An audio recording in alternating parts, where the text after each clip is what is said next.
Welcome to the Book Flood Podcast. I am your host, Tom Nixon. My guest today is Katie McNamara.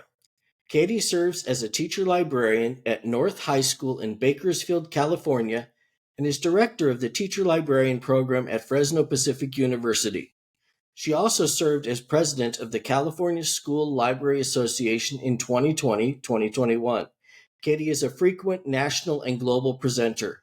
Welcome, Katie. Hey, Tom. Thanks so much for having me.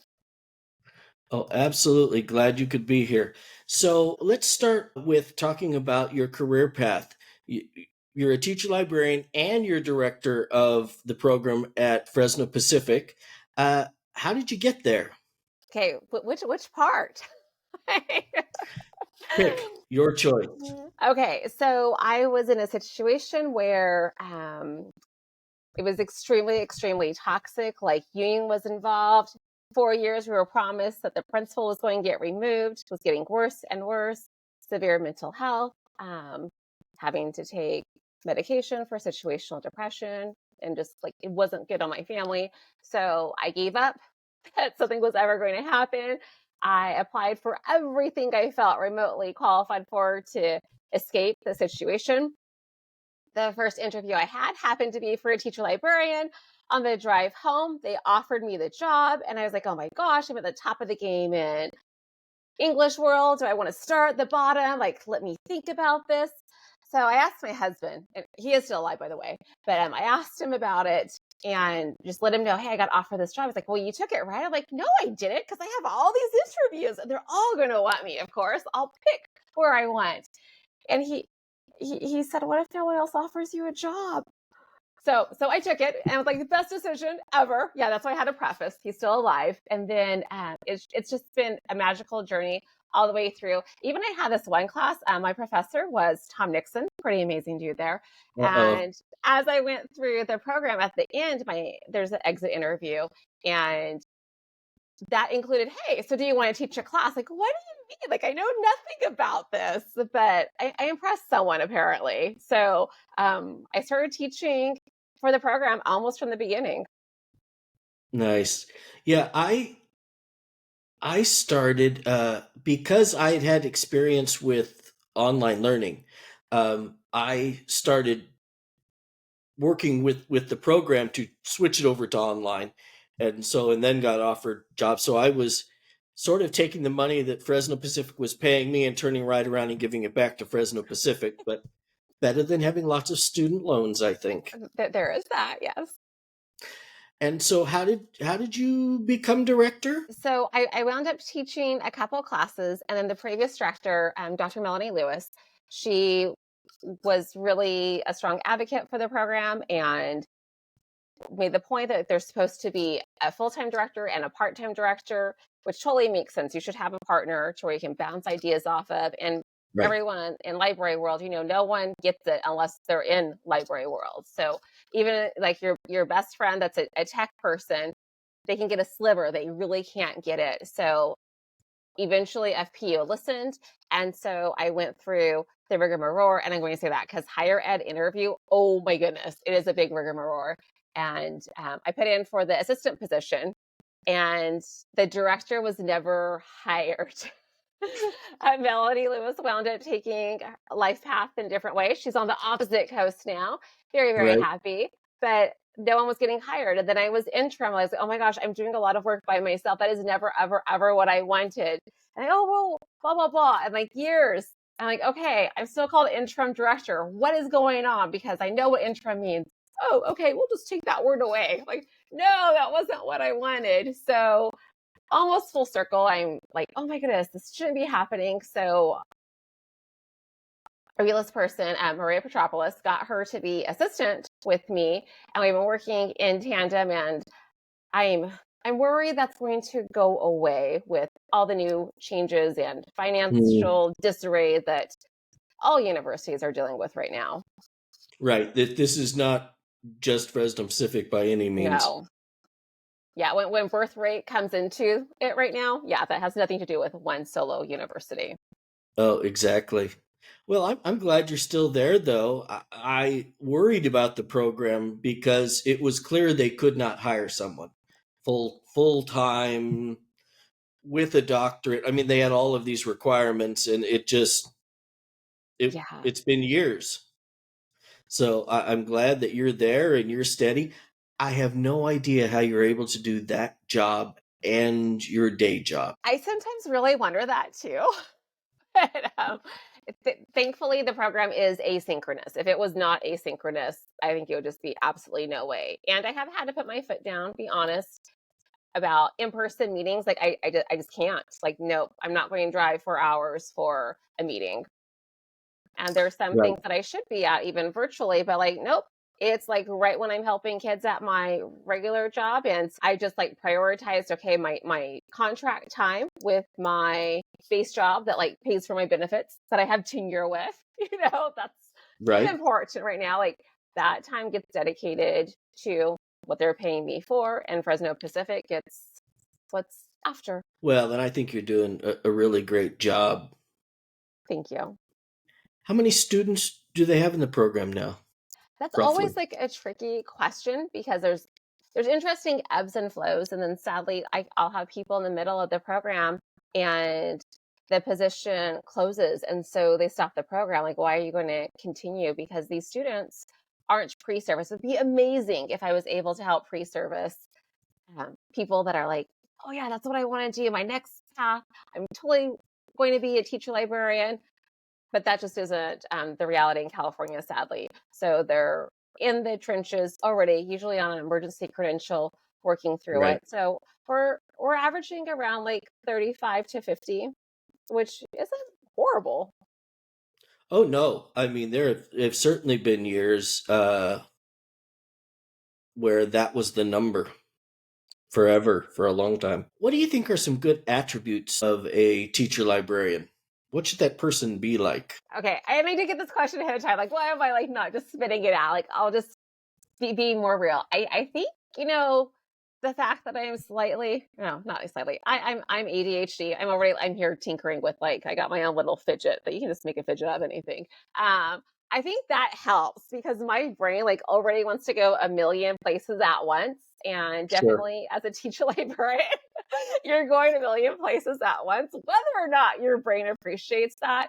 So really just being able to like handle that juggle and like all the parts of it. There are some teacher librarians that they're really dedicated to the book factor, and I appreciate that, but they won't go past that book factor. Like that's not the job. There's all of these different elements, and I think my background to really put me in a position to embrace all of this. So I've been in education 28 years. I've been doing professional development for 27 years. So like that piece Right. of helping teachers, that collaboration bit already there.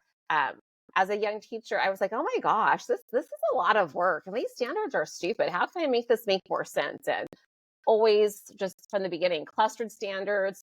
I would grab like a history teacher or a science teacher. Okay, let's work on this together. You've got standards for a research paper project thing. So do I.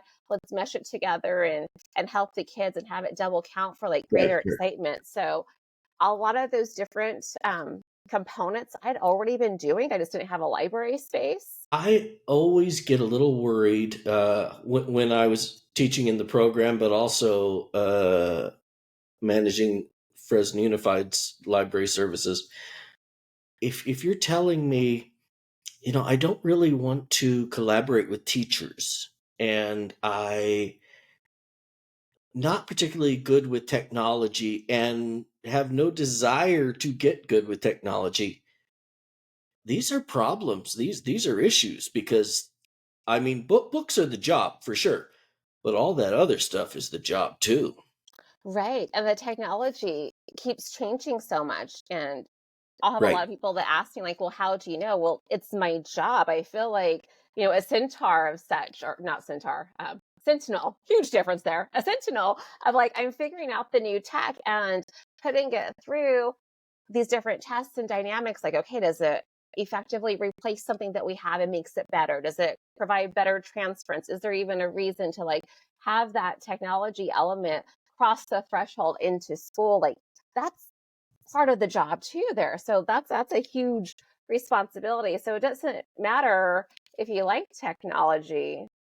Well, it'd be helpful if you Right. did. But like, you gotta not just know the current stuff, but be ready to like to play. Like there's two apps I've got to figure out really quickly right now. And I'm nervous that I haven't got it already, but it's because I've been inundated with this interesting remodel thing.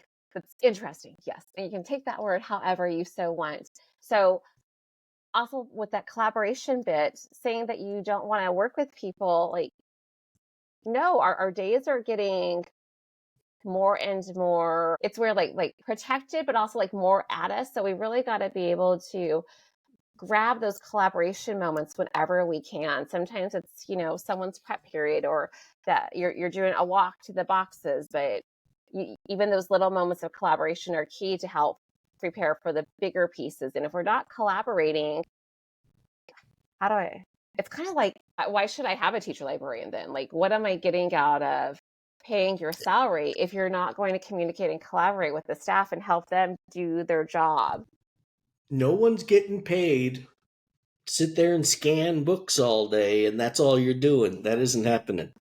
Right. So when we were offline and you just circled back around to it, you mentioned about this lovely remodel that you have going on in your library. Tell me about that. That wasn't one of the questions we talked about, but I want to hear.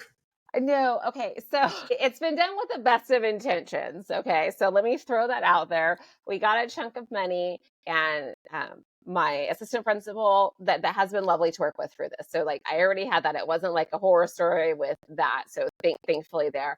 Um, we knew that it wasn't enough money to like get things where we want. So we were going to like have a plan and then work on it. And then as new chunks of money came in, we would do those next little bits. Well, gosh darn it, these children things, when they're inside of you, they come whenever the heck they want. And so her daughter came early and before Oops. the order went in, um, she was out immediately on maternity leave, and someone else absorbed the work and just went forward. Okay, this is where we're at. This is what's happening. Like, wait, no, there were this issue and that issue and blah blah blah. And my place is really really old. Oh, So yeah, to the point where there's asbestos in different areas. So I don't have the full story, but as I talk to people, because I kind of talk, I'm piecemealing what happened. So we knew there was asbestos in some of my tile. Okay, fine. Like, it doesn't hurt anyone until it's broken up, blah blah blah. So we're taking care of that. But then as they were doing other things, they supposedly found asbestos also on my ceiling. So yay, I have a new ceiling with the new lights that are according to the new ed code and whatnot. So that's fabulous. But all of those things caused a delay. So asbestos, removing it takes a long time. It's a lot of work, and then it's dangerous work for right. people. So I don't want them to ever rush. But then everyone else, I guess, wanted it ready at the start of school. So bookcases that were in the wall were painted, and boom, the shelves were thrown in there before the paint was like fully dry. As stuff was getting moved, it wasn't solid. So like even how do you say that, the cantilever, right? Those Yeah. nice shelves, yeah, they fell over and were unsalvageable. So now I have less shelves, and I have like MDF shelving, which is nowhere near the same quality. Right. Someone decided that my circulation desk rebuild was going to get even bigger, and it was already big. So we're like, okay, we need to get smaller and this and that. So my circulation desk is now larger than it was and less functional. Wrap your head around that, having a hard time with that concept. So People who don't do libraries seem to think that you need these monolithic circ desks. And yeah, nope. Well, and then bless her heart, in the full Southern way, one of the gals I was working with, I was trying to explain the job, and she's like, oh, okay, so your desk needs this big like wall thing, so they don't really go to you. Like, no, that's not what I need, because I'm always right there with the kids. Actually, like on the side of my desk, I'd love to have a little like genius bar area or whatnot, so the kids can just like go ahead and pull up a oh, bar stool, nice. be right there with me, so I can help them while I'm over here helping this teacher, and I'm responding to my emails here. And then, oh my gosh, text message, because most of the teachers know I'm not at my desk, so they send me SOSs via the cell phone. So I've already done my meltdowns and had to embrace, well, not had to, but I'm glad I did. But when things go yucky, and they always go yucky because life is lifey, Right. embracing that mentality, like, okay, now what? So what can I do now to make things better? So um, my assistant principal that was amazing, she's back. I've been watching her. She's not pregnant again. And so we're working through this, and she's really on it. Like, we just had a conversation last week about, okay, what do you really need? This isn't working. We're short tables. Today, there was someone in there to help me with ordering tables. Like, wait, what? That is lightning fast, folks. Wow. How different is it being a librarian now than it was in the past? Right. Past like 2 years ago or 20 years ago. Right. Well, really So, pre-COVID, probably, with the book banning and so I have always been grateful as things shifted and got bad. And my poor friend, Amanda Jones, she's the author of the book, That Librarian, if you haven't read it yet. And someone was talking about it earlier she today. came And on the podcast. oh, great. Okay. Someone was Yeah, talking about, oh, she was targeted. Like, oh, no, you don't say targeted, because that is like, I feel like dismissive. Like, I've been targeted for stuff, and it is nothing like Amanda Jones went through. right, Um, so when that was going on, that's still going on, Sally, for her. But I was grateful that in California we had the Fair Act. So, like, okay, that gives us a lot of protections. And right. simultaneously, though, I was worried because, like, I've been around people. I know they don't always have my best interest in mind. So I was now advocating and really encouraging all librarians throughout California. You've got to decide where your line is. Like, someone comes at you about a Yes, book, how far are you going to go to keep that book? And that line is different for everyone. I know different situations. Maybe you're a single mom, you've got 5 kids, and there is no one to help you at all. You're not going to go that far, but you need to know where that line is, and not dismissing that mom at all. But it's just like reality. We got to have that job and food in the cupboard. So where is that line? Having that heart-to-heart conversation with yourself before something happens, because ignorance is not bound by geography. And we're starting to feel some of that. A couple of school right. districts got it last year. Again, still nothing to the same caliber as Amanda Jones or some of our friends in Texas and Florida. But yeah, we've got to be ready. And I put together clips and data and different things for various librarians to have at the ready. But the number one thing is your selection policy has to be clear, has to be board approved. And I'm not talking board approved 20 years ago. Look at that sucker, make sure you know it inside out. Because those old ones are old. I mean, that's Yeah. sort of the reality. We had whenever I think we had something bad happen here in Fresno County, I think of Amanda Jones and folks in her similar situations. Uh, Fresno County Board of Supervisors decided that they needed a parent committee to look at books, and we fought and we fought and we fought and we lost. I mean, it is sometimes that way. Um, but again, compared to what's happening in some places, for sure, it's very different. And I think some of Will the it issues stay that that came, way? I hope Yeah, not. Well, there's new stuff coming down the line about protecting those books more so. Newsom has some legislation he's in the middle yeah, of getting approved right now. And so I'm hopeful for us, but it doesn't mean, oh, yay, everything's all great for me, forget about it. Because, like we've said here, and maybe you've said on every single one of your podcasts, Tom, there's not many of us. No one else gets us. So am I just going to be okay that my little neck of the world doesn't have any problems? Or if right. someone, you know, 500 miles away, still in California, has a problem, am I going to help them? If someone in Arizona has an issue, if I'm going to help them, like, do we have each other's back as a community of school librarians? That's critical. Yeah, this is at least a national issue, really Mm-hmm. a global issue. And it's easy to, well, I remember early on, I went, well, yeah, I know where the hot spots are going to be, but I'm over here in California. Nothing could possibly happen. And then we got our first book challenge and our second book challenge. And it wasn't anything huge, not like what's happening with them, but don't believe that they won't come for you in some way, somehow. Right. So And go ahead. another sad thing is there could be a teacher on your campus that is of the ilk that wants those books removed. And that's been interesting. I just found out one that we have in our area. Oh yeah, no. The last one just before I left Fresno Unified, the last one was an employee and a friend of an employee. They were scheming, if you will. How important is it for new folks to attend conferences and be part of and volunteer for library organizations? This is the segue into CSLA and all those kinds of things. Did you hear that bit where I talked about there's not many of us and we need each other? I would We say that do, we makes do. it, yes, I would say that makes attending conferences even more critical. And I'm going to go ahead and venture to say if you went through Fresno Pacific's program, you have an advantage since the program is 100% school library focused. Maybe you went to a different university, so you got a mix of things.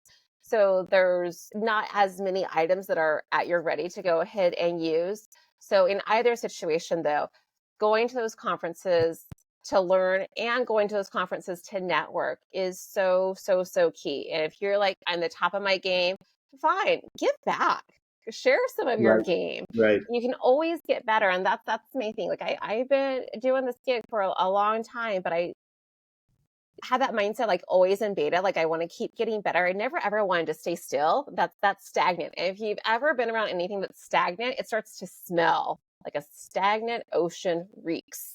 I don't want to be right. reeky. Like so yes. And then because we wear all those different hats, be mindful of that. Sometimes I get some really cool things at CS. Lately, I haven't been able to get something leadership focused there. Okay, so where do you go for that? Maybe it's Cube, maybe it's ISTE. Like there's different things that you can go ahead and glom onto if you don't feel you're at the top of your game with your media literacy instruction.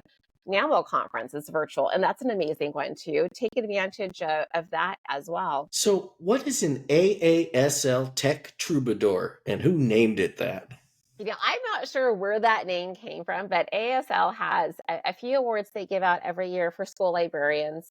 And that was one that I happened to receive. And the crux of even being nominated for that was because of my integration of technology in an app smashy way that improved instruction and also put forth Mm, positive contributions into the world. And then this was when Twitter was still like fabulous.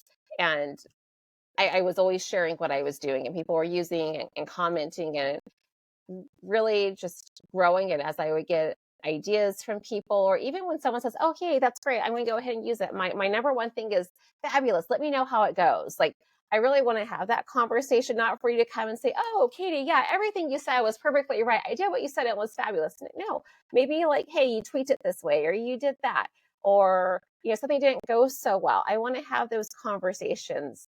So, little rabbit trail, if I can. I love to bake and cook, and I do that all the time. And when I'm looking at recipes, I look at them to see if it's science fiction. I go ahead and read the recipe. And then my next thing is I go to the comments. I eat up those comments, but to see that the tweaks and the changes that different people made, to say like, oh, maybe I'll like that too.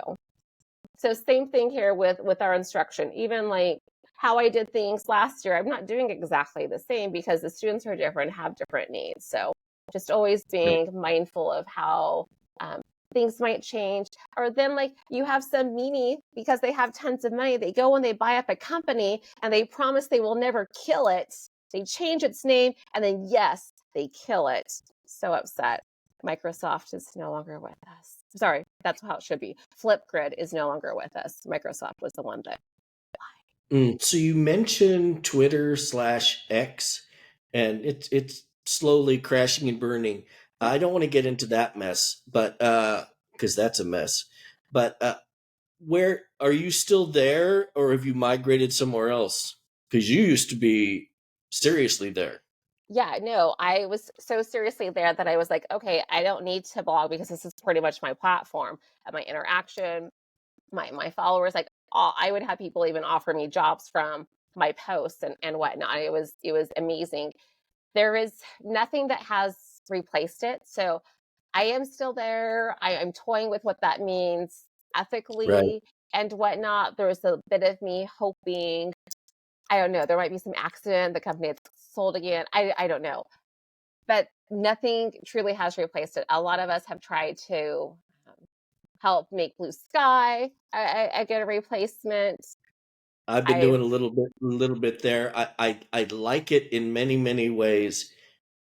It's small. It's much smaller mhm. than some other things. And I don't know if it's going to grow, but Well, and then talking about ethics, if we're going to really apply that level, and that's why we're not doing the Twitter thing, then you don't do anything that's meta either. So, like, what does that mean?